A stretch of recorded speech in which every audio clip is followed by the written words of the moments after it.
Hey, welcome to Culture Shot. So this is the quiet suburban street that I live on in the gated community or residential complex in Johannesburg in South Africa. It's quiet, it's sleepy, it's on a Sunday especially. It's reassuringly calm. But this is what it looks like when you go out the gate. It's less reassuring, it's less calm, it's more noisy, there's more hustle and bustle. The difference between these two things is vast, but the major difference, the most important one, might be one that you haven't actually considered. The difference is psychological safety. Now look, I'm not a big fan of a lot of the language that goes around when we speak about culture and engagement, and psychological safety is one of those terms that is too easily derided by people who don't think that this stuff is important. So the implication is that people are weak and need to be protected.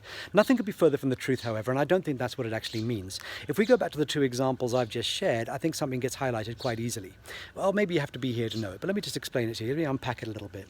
Inside this residential complex, inside this gated community, people go for walks, they go for jogs, they take their babies out in strollers, they walk their dogs, and they assume when they're walking around peacefully that the people that they meet are going to be friendly, they're going to be people with best intentions. That's the assumption that they make, and so they act accordingly. They smile, they wave, they say hello, they might stop for a chat. This is what ordinary friendly people do when they're not under stress, when they're not under pressure, when they're not feeling threatened, when they are psychologically safe. Put those same people in their cars, however, and they drive outside of this complex and something quite different happens. They're no longer smiling, waving, saying hello. They're being much more reserved. They might be being more aggressive. They're certainly being less empathetic. They're less interested in the people that they meet.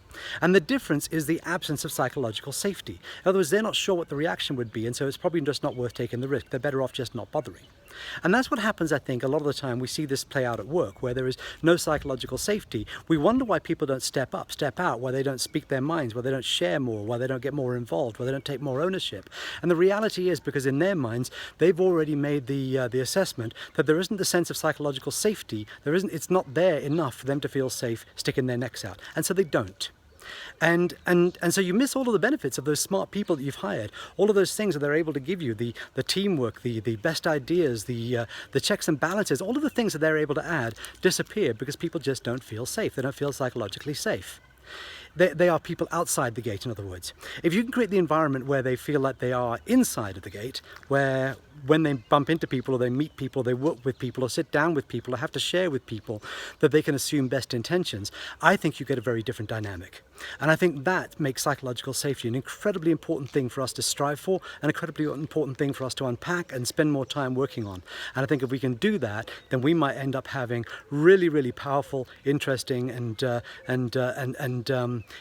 deep organizations where people really bring their whole selves and really share their best ideas and really contribute. All of these things that are the hallmarks of an organization with a great culture. Is that flimsy? I don't know so much. I think it's something we should all think about more. It's been food for thought for me all week anyway. Hope it's food for thought for you too. Hope you have a great week.